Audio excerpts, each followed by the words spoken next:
They told me the crash wasn't my fault, but they still let him say it was. The day my entire career collapsed. Evan Mercer looked the board straight in the eye and said I panicked, that I lost control, that I wasn't cut out for the cockpit, and they believed him. No evidence, no hesitation, just his word over mine. That was the day something in me broke, and the day something else woke up. My name is Paige Russell, and I learned the hard way that a single lie can bury you deeper than any winter storm. But I also learned this: nothing stays buried forever, not the truth, not the person who told it, and definitely not me. The cold hit me the moment I stepped off the transport, sharp, metallic, familiar in a way I wished it wasn't. 8 years had passed since I last touched Alaska, since I swore I'd never stand on this frozen ground again. But orders don't bend for personal history, and the wind doesn't care what you left behind. Snow whipped sideways across the runway as I crossed toward the NATO briefing building, my flight jacket stiffening with frost. Inside, the heat barely held against the churn of boots and low chatter. Pilots from the US, Canada, Norway, and the UK filled the room, their eyes tracking me with open curiosity, some with poorly hidden skepticism. I was sliding into a seat when a laugh cracked across the space. Evan leaned against the far wall, arms folded, wearing that same smug expression I knew far too well. He tapped the empty chair beside him, as if this were some private joke. Look at that, Paige Russell. Didn't know they were letting groundside analysts into the real pilot's room. A wave of amusement rippled through the younger flyers, their glances sweeping over me like I was an intruder. My fingers tightened around my gloves, but I kept my shoulders still. No flinch, no reaction. Silence was the only answer he deserved. Then the door slammed open, and a gust of icy air cut through the room. Everyone snapped to attention, everyone except Evan. General John Merrick stepped inside, brushing snow from his coat. Without acknowledging a single face, he walked straight toward me and raised his hand in a crisp salute. Major Paige Russell, codename Falcon 1. You may begin. Every smirk vanished. And just like that, Alaska opened the first shot of a fight I hadn't planned to face, but fully intended to win. When the briefing finally broke apart, I was escorted to a temporary cabin pushed against the far edge of the base. It was the kind of small, weathered wooden place my mother used to point out during long drives, saying she'd live in one someday when rescues weren't calling her name every night. The door creaked as I stepped in, releasing the faint scent of pine sap and old smoke. A draft slipped through the seams like a cold breath, brushing along my arms as I lit the small stove in the corner. The crackle of fire only made the memories sharper. They rushed in with the same force they always had: my childhood carved by snow and absence, waiting for a mother who never stayed home long enough to thaw. The night her helicopter went down still lived in my bones, the storm blotting out every light in the sky until all I could see was white. After that, it was just me. My father had vanished long before I could even form a question about him. And then there was the other fracture, the one carved by a lie so clean it split my life in two. A single sentence in a Florida hearing, spoken with steady confidence, was all it took to erase years of flying and replace them with doubt I didn't earn. Evidence didn't matter. Truth didn't matter. My voice didn't matter. Here, in this cabin, Alaska felt like it was pressing its cold palm against those old wounds, reminding me they had never really healed. I was pulling blankets from a storage shelf when rapid knocks hit the door. A young officer stood outside, breath turning to ice in the air, saying General Merrick needed to see me immediately. He brought me to a small tactical room tucked behind the main operations center. A large Arctic map sprawled across the table, marked with flight paths, choke points, and temperature gradients. Merrick didn't waste a single word. He placed a black USB drive into my hand with quiet weight. This is real Russian Arctic strategy data. Hard to get, harder to trust anyone with, but I trust you. He didn't have to explain the danger. The metal casing was cold enough to sting, and when I turned it over, I caught the faint engraving along the edge: F1. The same signature tied to a program I thought had been shelved long ago, one I'd only contributed to in shadow. I walked back to the cabin with the storm clawing at my face and one thought looping in my mind. Why was it resurfacing now? Here of all places. By morning, the storm had thickened to a hard white curtain. I made my way to the operations wing, where the next round of briefings was already underway. The moment I stepped inside, every instinct sharpened. Today, I wasn't just answering questions. I was walking straight into a room, waiting to poke holes in anything I said. I laid out the mechanics of a whiteout, how it disorients depth perception, how ice blink tricks the eye, how radar scatter in polar air can lead pilots straight into mountains they can't see. Every detail mattered, and Evan knew it. He, and a circle jumped on every opening, tossing provocations cloaked as questions, trying to tilt the room against me. Then the Canadian Brigade commander stood, his tone clipped. If Major Russell is confident her strategy holds, we'll validate it in a live simulation tomorrow. A test. Public, high stakes. Exactly the kind of pressure that once destroyed me. But this time, I wasn't empty-handed. I had real data, and someone higher than Evan watching my back. When the meeting dissolved, pilots scattered into hallways buzzing with fluorescent light. I stepped out into air so cold it felt like needles. Snow hammered sideways as I crossed the walkway. My phone vibrated in my pocket. North Ridge. Tomorrow. They're setting you up again. A pulse of heat moved through my chest despite the cold. I lifted my head slowly. Across the loading yard, through the blur of falling snow, a figure in a dark parka stood perfectly still. Back turned, posture rigid. Before I could take a step toward them, the wind shifted, and the shape dissolved into the white like it had never been there. Someone was watching. Someone else was moving pieces behind the scenes. And as the gust cut across my face, it struck me with absolute clarity. This wasn't just another assignment. Alaska had never been just snow. This place was a trap, and I had just walked into the center of it. The simulation kicked off the moment I settled into the observation bay. The room washed in the cold glow of blue screens. The hum of electronics filled the silence, and for a moment it felt like slipping back into a cockpit I no longer belonged to. But the unease rising in me had nothing to do with nostalgia. Something in the data streams didn't line up. The northern radar feed twitched in sharp, unnatural patterns. Ice blink interference doesn't behave like that. Human fingerprints do.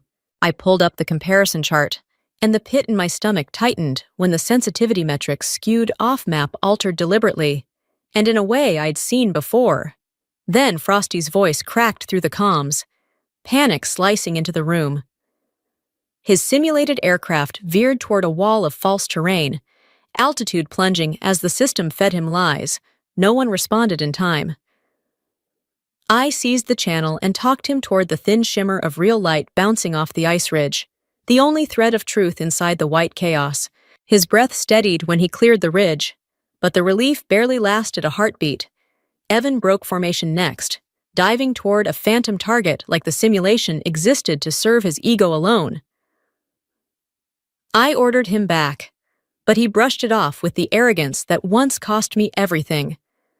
Moments later, the control panel lit red. He'd overridden the safety constraints. When the simulation ended, I bypassed the debrief altogether and went straight to the server logs. The timestamp loaded slowly, screen glowing cold against my face. User Mercer. Time 21:07, 7 minutes before the run. It hit me harder than the Alaska wind outside. Evan wasn't just reckless, he'd touched the system. Again. And this time, I wasn't the one who was going to pay for it in silence. Alaska wasn't a training ground. It was a battleground for a very old war. I found Evan in the equipment warehouse, the wind outside howling hard enough to bend metal. Inside, the lights flickered in a sickly pattern, casting long shadows across shelves stacked with flight gear. He stood near the back, peeling off his gloves, that half smirk fixed on his face like he was expecting me. I held the log up between us. His expression didn't crumble. It wavered. He stepped closer, the cold still clinging to him. "You don't understand," he said. "You don't know who wants you to fail." The faint tremor in his voice unnerved me more than his smirk ever had. Suddenly, the entire warehouse went dark. A beat later, the fire alarm blared, piercing and hollow. No smoke, no fire, just a manufactured distraction. Someone wanted me out of that room, and fast. I pushed through the exit into a blast of snow. That's when I saw him, a figure in a blue parka, standing at the edge of the lot. Posture rigid, head tilted just enough to watch me. A gust swept through, and the shape dissolved into white. My phone buzzed.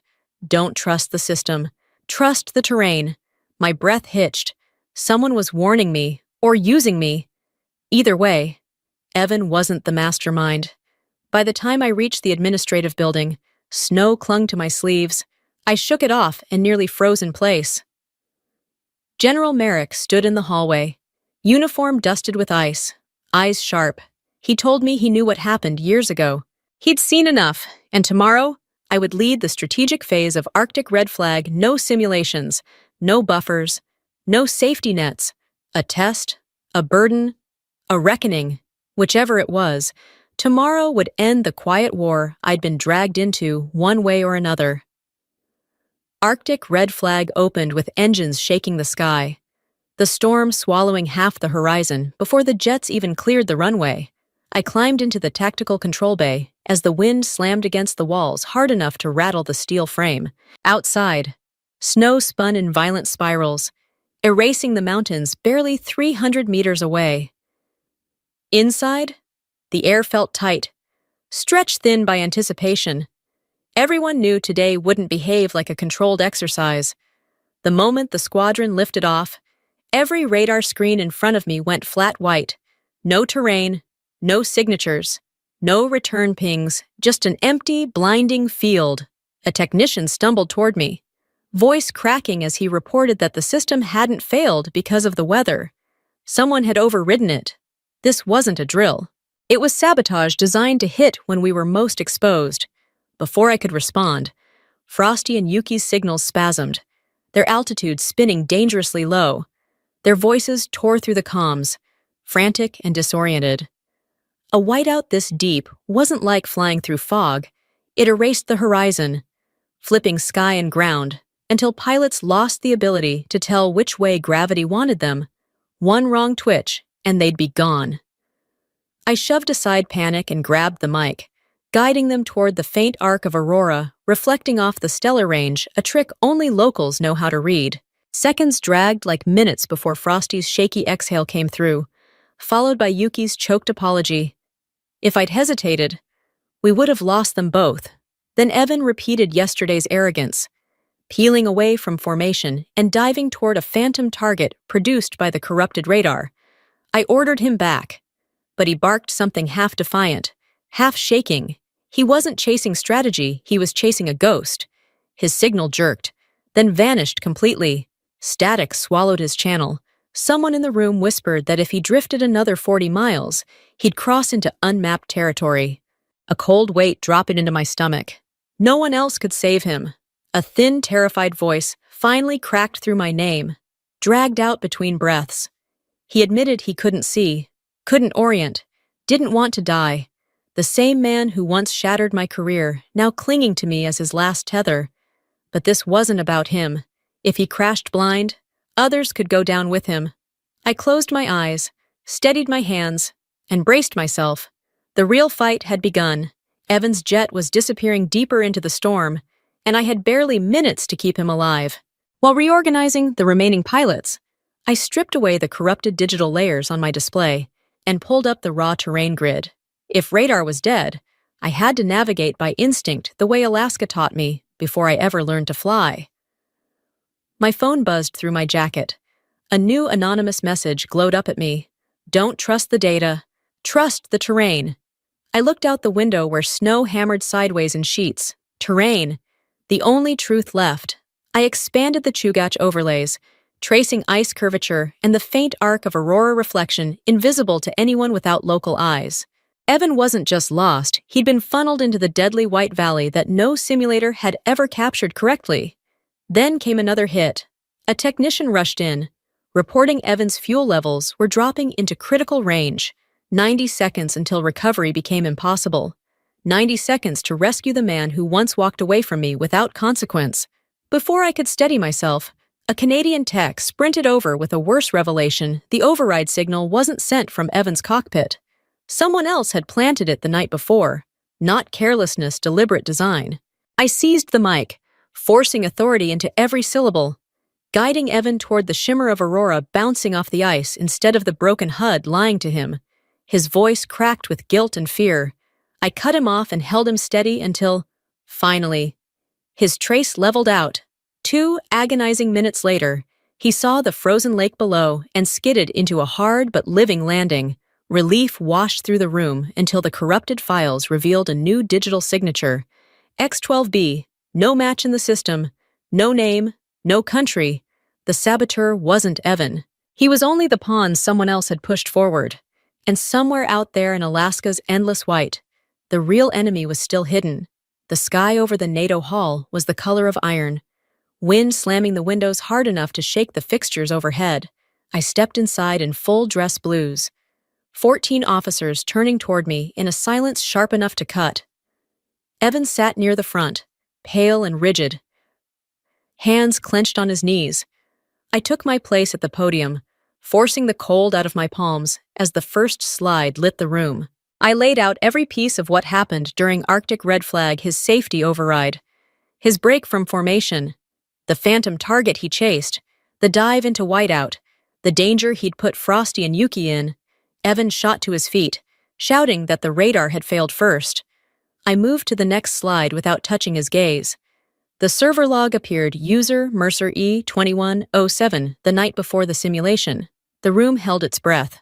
Evan stammered, insisting it wasn't him, but I continued, showing the real mission flight path, how he had steered straight toward the decoy pocket created by corrupted data.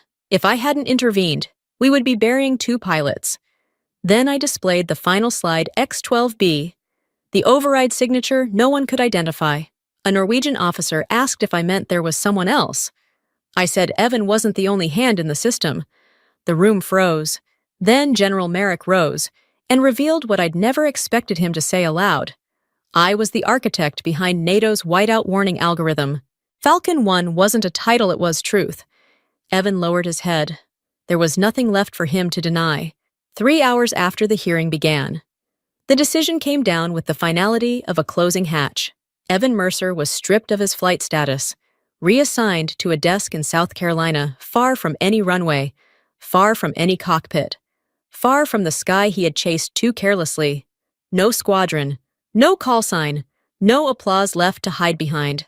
I stood across the table as he signed the paperwork, the pen trembling just enough to betray the emotion he tried so hard to swallow. When he finally looked up, his gaze met mine without the usual armor, no arrogance, no mockery, nothing to deflect with. Just a man forced to confront the wreckage he'd helped create. Paige, thank you for saving my life. I didn't answer, because the gratitude wasn't meant for the version of me he'd tried to bury years ago. It belonged to the version of him that might have existed if he hadn't let ambition and ego rot him from the inside. After he left, Merrick called me into a smaller briefing room. Snow ticked against the window as he closed the door behind us. Guyan. He told me the fighter wing would always have a spot open if I wanted it. One word from me, and I'd be back in the air, back in the seat that had once been everything. But I looked out at the mountains barely visible through the drifting snow, and the answer came quieter than I expected. I've fought enough. I don't need to prove anything anymore. I want to stay. I want the Arctic Defense Program. I want to train the pilots who listened yesterday and lived. Merrick didn't argue. He simply nodded, as if he had known all along. That's your path, he said. And for the first time in years, I felt it too. Night settled deep over the base when I finally stepped onto the runway. The snow glittered under the wash of green and violet light stretching across the sky. The aurora my mother once called the sky's breath. It moved slowly, like the heavens exhaling after holding tension far too long. I stood there in my heavy jacket, letting the cold wrap around me, listening to the wind whistle through the floodlight towers.